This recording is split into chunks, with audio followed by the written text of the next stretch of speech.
सृजन अकेडमी। आज का जो हमारा टॉपिक है वो है क्रिप्स मिशन। जी हाँ, क्रिप्स मिशन जो 1942 में आया था, ये आज हमारी वीडियो का टॉपिक होने वाला है। दोस्तों, आपको पता है हमारे चैनल पर एग्जाम ओरिएंटेड कंटेंट जो एक प्लेलिस्ट बन रखी है, इस प्लेलिस्ट की ये तीसरी वीडियो है। इसमें हाईली रिच कंटेंट होता है, टू द पॉइंट आंसर लिखा होता है और हम कोशिश करते हैं कि बेस्ट मॉडल आंसर प्रोवाइड किया जा सके। तो आज का जो हमारा टॉपिक है वो क्रिप्स मिशन है। ये एक बहुत इंपॉर्टेंट टॉपिक है। अगर आप एग्जाम के लिहाज से देखोगे तो हर बार यहाँ से सवाल लगभग बनता ही है। तो आइए सबसे पहले समझते हैं कि क्रिप्स मिशन क्या था, ये क्यों आया और ये आखिर फेल क्यों हुआ। बहुत डीपली और बारीकी से समझेंगे, एकदम बेसिक से, कि ये था क्या एक्चुअली में। सबसे पहले हम ये देख लेते हैं कि सीबीएसई में इस टॉपिक से कौन सा सवाल आया है। देखिए, what was Cripps mission and why did it fail. इसका मतलब हुआ कि क्रिप्स मिशन आखिर था क्या और ये असफल क्यों हुआ था। असफल का मतलब है कि ये जिस उद्देश्य के लिए आया था उसका उद्देश्य पूरा क्यों नहीं हो पाया। तो अभी हम ये समझने की कोशिश करते हैं कि ये क्रिप्स मिशन आखिर था क्या। देखो, जब हम क्रिप्स मिशन पढ़ते हैं तो हमें दो तीन चीज़ों को ध्यान में रखना चाहिए। पहली चीज़ जो मैंने पहले भी बताया कि क्रिप्स मिशन 1942 में आया था। अब 1942 में यानी 1942 में भारत में कई तरह की गतिविधियां चल रही हैं। अगर हम उनको ध्यान में रखेंगे तो इस मिशन को समझना बहुत आसान होगा। सबसे पहली और महत्वपूर्ण गतिविधि ये है कि 1939 से 45 तक दूसरा विश्व युद्ध चला और अभी हम 1942 में हैं। इसका अर्थ हुआ कि अभी विश्व युद्ध चल रहा है। 1942 में विश्व युद्ध चल रहा है, दो महाशक्तियां आपस में लड़ रही हैं, जिसमें ब्रिटेन एक प्रमुख भागीदार के रूप में है। पहली गतिविधि तो ये है। दूसरी जो महत्वपूर्ण गतिविधि है वो ये कि भारत में 1930 में पहली बार पाकिस्तान शब्द लिया गया और उसके बाद भारत में पाकिस्तान बनाने की जो मांग थी वो तीव्र होती गई। जब 1940 का दशक आया तो पाकिस्तान बनाने की मांग, जो कि मोहम्मद अली जिन्ना के नेतृत्व में हो रही थी, ये बहुत तीव्र हो गई थी। तीव्र होने का मतलब ये हुआ कि अब पाकिस्तान समर्थक जो भी मुस्लिम हैं वो इसके लिए लड़ने और मरने को तैयार थे। वो वायलेंस का भी रास्ता अपनाने को तैयार थे। बस उन्हें किसी भी कीमत पर, एट एनी कोस्ट, अपना पाकिस्तान चाहिए था। तो इस समय ये हालात भारत में चल रहे हैं। अगली जो महत्वपूर्ण बात है वो ये कि यही वो दौर है जिस समय भारत में अपना संविधान बनाने की भी मांग तीव्र हो चुकी है। दोस्तों, आप जानते हैं कि 1928 में नेहरू रिपोर्ट को बनाया गया था। नेहरू रिपोर्ट हमारे संविधान का ब्लूप्रिंट कहा जाता है। ऐसा इसलिए कहा जाता है क्योंकि पहली बार भारत में जो हमारे नेशनल लीडर्स थे उन्होंने ये कोशिश की थी कि वो अपना एक आइन यानी अपना संविधान बनाकर तैयार करें। वो बात अलग है कि जब ये संविधान यानी नेहरू रिपोर्ट बनाई गई तब इसका विरोध कई मुद्दों पर कई लोगों ने किया, लेकिन फिर भी ये एक महत्वपूर्ण कोशिश थी। मैं ये बताने की कोशिश कर रहा हूँ कि 1928 से ही जो संविधान बनाने की मांग थी वो तीव्र हो गई थी। जब 1940 का दशक आया तो एक तरफ संविधान बनाने की मांग तीव्र है और दूसरी तरफ मोहम्मद अली जिन्ना के नेतृत्व में पाकिस्तान बनाने की मांग भी तीव्र है और साथ ही साथ यहाँ पे विश्व युद्ध भी चल रहा है। अगर हम इन तीनों चीज़ों को अपने ध्यान में रखें तो इस क्रिप्स मिशन को आसानी से समझा जा सकता है। आइए अब इसकी शुरुआत करते हैं कि क्रिप्स मिशन क्या था और ये क्यों भारत में आया था। देखो, जिस समय विश्व युद्ध चल रहा है उस समय ब्रिटेन का जो प्राइम मिनिस्टर है वो है विंस्टन चर्चिल। इधर देखिए, विंस्टन चर्चिल। याद रखना दोस्तों, विंस्टन चर्चिल जो ब्रिटेन के प्राइम मिनिस्टर थे वो यहाँ पर महात्मा गांधी से बहुत चिढ़ते थे। विंस्टन चर्चिल ने ही महात्मा गांधी को अर्धनंगा फकीर कहा था। इस बात से मैं ये बताने की कोशिश कर रहा हूँ कि जो विंस्टन चर्चिल है वो वाइट मैन बर्डन थ्योरी को मानते थे। वाइट मैन बर्डन थ्योरी का मतलब हुआ कि जो गोरे लोग हैं वो काले लोगों से सुपीरियर होते हैं, ऐसा विंस्टन चर्चिल का मानना था और इस थ्योरी में वो अपना विश्वास कई बार जताते रहे। तो विंस्टन चर्चिल जो उस वक्त प्राइम मिनिस्टर थे उनको ये समझ आ चुका था कि जब तक इस महायुद्ध में भारतीयों की भागीदारी और भारतीय सैनिकों को शामिल नहीं किया गया तब तक विश्व युद्ध उनके लिए जीतना नामुमकिन होगा। इसी कारण उन्होंने भारतीय लोगों की भागीदारी और उनकी सहायता मांगने के लिए 1942 में तो स्टफर्ड क्रिप्स के नेतृत्व में एक मिशन भारत भेजा, जिसे क्रिप्स मिशन कहा गया। देखिए, ब्रिटेन के प्राइम मिनिस्टर विंस्टन चर्चिल ने दूसरे विश्व युद्ध में भारत की भागीदारी और मदद मांगने के लिए 1942 में क्रिप्स मिशन भेजा था। अब इसमें कई सारे प्रावधान थे, लेकिन इससे पहले मैं आपको एक बात बताऊं कि जब ये मिशन आया था तो भारतीयों को इस मिशन से बहुत उम्मीद थी, क्योंकि जब ये मिशन आया तो सभी लोगों को, सभी भारतीयों को ये लग रहा था कि ये मिशन भारत में संविधान बनाने के लिए जो संविधान सभा चाहिए उस संविधान सभा का गठन करेगा। अर्थात भारत में जो संविधान सभा का गठन होगा वो क्रिप्स मिशन के तहत किया जाएगा। ऐसा सभी नेशनल लीडर्स जो थे, हमारे राष्ट्रीय नेता, उन सभी को लग रहा था। हालांकि वो अलग बात है कि ऐसा बाद में नहीं हुआ। तो इसीलिए जितने भी जो भारतीय लोग थे वो सभी इस चीज से लेकर उत्साहित थे। अब हम आगे देखते हैं कि इस मिशन में क्या क्या प्रावधान थे। सबसे पहले स्टफर्ड क्रिप्स, जो इस क्रिप्स मिशन के प्रेसिडेंट थे, जब वो भारत में आए तो सबसे पहले महात्मा गांधी, पंडित जवाहरलाल नेहरू, सरदार वल्लभ भाई पटेल, डॉक्टर मौलाना आजाद आदि इन नेताओं से मिले।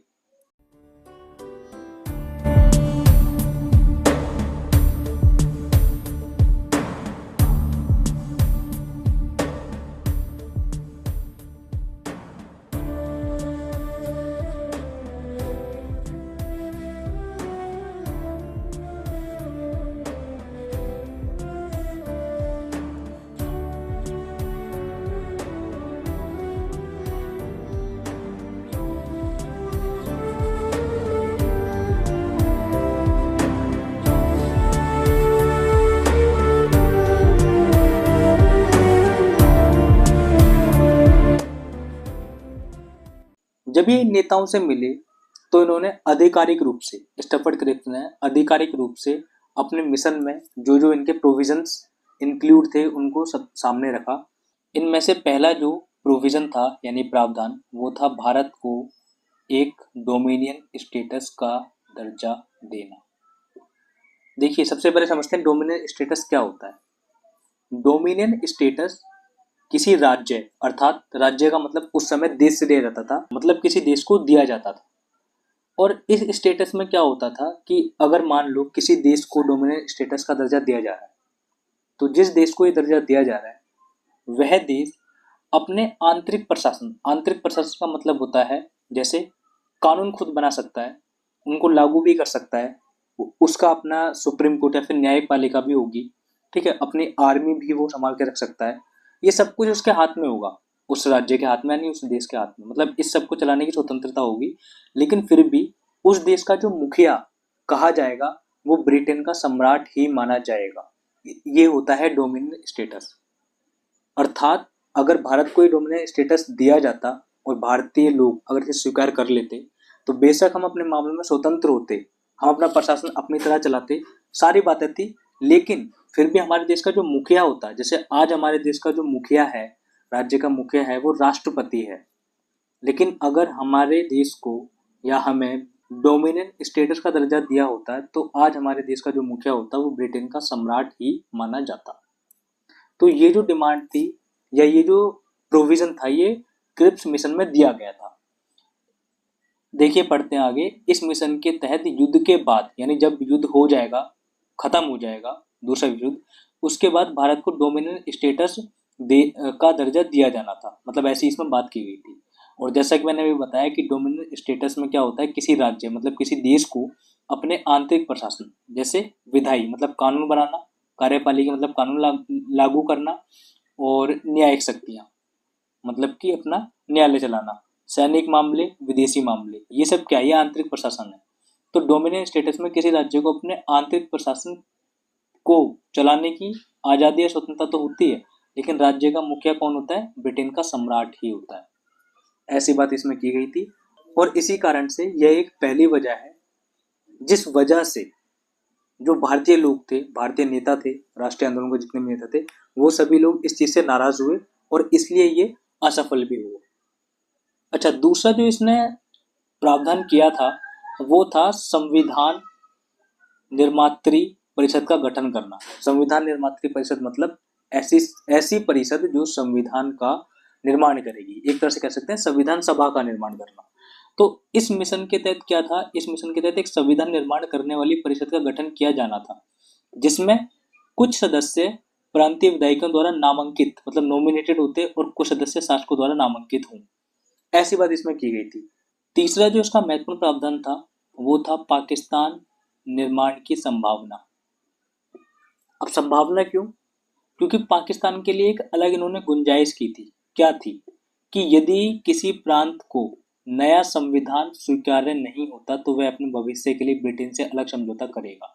इसका मतलब ये हुआ कि अगर भारत का संविधान बन भी जाए और अगर वो किसी को पसंद ना हो या कोई इसे स्वीकार ना करे, उदाहरण के लिए जब 1928 में नेहरू रिपोर्ट बनी तो मोहम्मद अली जिन्ना ने इसका विरोध किया, तो यदि संविधान बनता और गारंटेड मोहम्मद अली जिन्ना इसका विरोध करते, तो ऐसे में इसमें व्यवस्था की गई थी कि फिर मोहम्मद अली जिन्ना अपने भविष्य के लिए ब्रिटेन से एक अलग समझौता कर सकते हैं। इसका सीधा मतलब ये हुआ इनडायरेक्टली कि पाकिस्तान बनाने की मांग को उन्होंने क्या कर दिया, समर्थन कर दिया। और इस कारण भी जो भी हमारे राष्ट्रीय आंदोलन के नेता थे, जैसे महात्मा गांधी, पंडित जवाहरलाल नेहरू, मौलाना अबुल कलाम आजाद, सरदार वल्लभ भाई पटेल आदि, इन सभी नेताओं ने इसका विरोध किया, क्योंकि ये सभी नेता ऐसे थे जो किसी भी कीमत पर पाकिस्तान बनता हुआ नहीं देखना चाहते थे। आगे देखते हैं। ये जो सारा प्रावधान था ये कब होना था? युद्ध के बाद। तो एक तो ये सारा का सारा प्रावधान था वो युद्ध के बाद होना था, और साथ ही डोमिनियन स्टेटस के विषय को लेकर भी सभी राष्ट्रवादी जो थे वो नाराज थे। अब यहाँ पे मैं आपको एक बात और बताता हूँ कि क्रिप्स मिशन का जो विरोध है वो मुस्लिम लीग ने भी किया, मोहम्मद अली जिन्ना ने भी किया, क्योंकि उनका मानना ये था कि इस मिशन में जो स्टफर्ड क्रिप्स हैं उन्होंने डायरेक्टली पाकिस्तान बनाने की बात नहीं कही है। उन्होंने बस इनडायरेक्टली एक हिंट दी है कि पाकिस्तान बनाया जाएगा, लेकिन डायरेक्टली पाकिस्तान बनाने की कोई बात नहीं कही। इस बात से मोहम्मद अली जिन्ना नाराज थे, जबकि राष्ट्रवादी इस बात से नाराज थे कि संविधान सभा बनाने का जो प्रावधान था, एक तो वो युद्ध के बाद होना था। युद्ध के बाद का मतलब है उस वक्त तो ये भी नहीं पता था ना कि युद्ध कब बंद होगा। आप खुद देख लीजिए 1942 की ये बात चल रही है, 45 में युद्ध खत्म हुआ है, अर्थात अभी 3 साल और बाकी थे। लेकिन ये बात हमें पता है, ये बात उस समय उन लोगों को तो नहीं पता थी कि दूसरा विश्व युद्ध कब तक बंद होगा। तो एक तो ये मुद्दा कि सारा प्रावधान युद्ध के बाद होना है, और दूसरा डोमिनेंट स्टेटस, क्योंकि राष्ट्रवादी खासकर पंडित जवाहरलाल नेहरू भारत को एक पूर्ण स्वराज की दिशा में आगे लेकर जाना चाहते थे। सभी राष्ट्रवादी चाहते थे कि भारत को पूर्ण स्वराज मिले, पूर्ण स्वराज का दर्जा मिले। पूर्ण स्वराज का मतलब है पूरी तरह से आजादी, ब्रिटेन का उसमें कोई हस्तक्षेप ना हो बाद में आजाद होने के बाद। तो इसलिए भी ये सभी लोग नाराज थे, इसलिए सभी पार्टियों ने इसका विरोध भी किया था। देखिए, सभी पार्टी का मतलब है कि मुस्लिम लीग भी और कांग्रेस भी, जो उस समय की एक प्रमुख पार्टियां थी। महात्मा गांधी ने इसको क्या कहा, ये अक्सर कई बार जब हम गवर्नमेंट जॉब्स की प्रिपरेशन करते हैं तो ये सवाल आ जाता है। महात्मा गांधी ने क्रिप्स के डोमिनेंट स्टेटस प्रस्ताव को, ये जो ऑफर दिया गया था क्रिप्स ने जो दिया था, इसको कहा था ए पोस्ट डेटेड चेक। और पंडित नेहरू ने इसमें जोड़ दिया था कि ऐसे बैंक का जो टूट रहा हो। इसका मतलब क्या हुआ कि क्रिप्स मिशन के संदर्भ में जो भारतीय लोग थे उन्होंने कहा था कि यह एक पोस्ट डेटेड चेक है ऐसे बैंक का जो कि टूट रहा हो। पोस्ट डेटेड चेक का मतलब, देखो, पोस्ट डेटेड चेक का मतलब है कि ऐसा चेक है जिसकी डेट निकल चुकी है, मतलब ये फेल हो चुका है एक तरह से। इसलिए महात्मा गांधी ने इसके जो डोमिनेंट स्टेटस का जो ऑफर था इसको कहा था ये पोस्ट डेटेड चेक, मतलब अब इसकी कोई गुंजाइश नहीं बची है, क्योंकि अब ब्रिटिश लोगों ने इतनी देरी कर दी थी कि अब हमें पूर्ण स्वराज चाहिए था। ऐसा महात्मा गांधी का मानना था, ऐसा पंडित नेहरू का भी मानना था, इसलिए उन्होंने अपने शब्दों में इसको इस तरह बयां किया। तो दोस्तों, ये था क्रिप्स मिशन। आपको समझ आ गया होगा कि ये मिशन क्या था और आखिर ये फेल क्यों हुआ, और जितने भी राष्ट्रवादी नेता थे उन्होंने इसका विरोध क्यों किया, और अपने अपने शब्दों में उन्होंने इसको किस तरह बयां किया। देखिए, ये उस समय की फोटो है जिस समय स्टफर्ड क्रिप्स आए थे। ये क्रिप्स, मौलाना आजाद और पंडित जवाहरलाल नेहरू। इसी तरह ये एक फोटो है, ये स्टफर्ड क्रिप्स हैं और ये पंडित नेहरू। तो दोस्तों, धन्यवाद। इस वीडियो को ज़्यादा से ज़्यादा शेयर करें।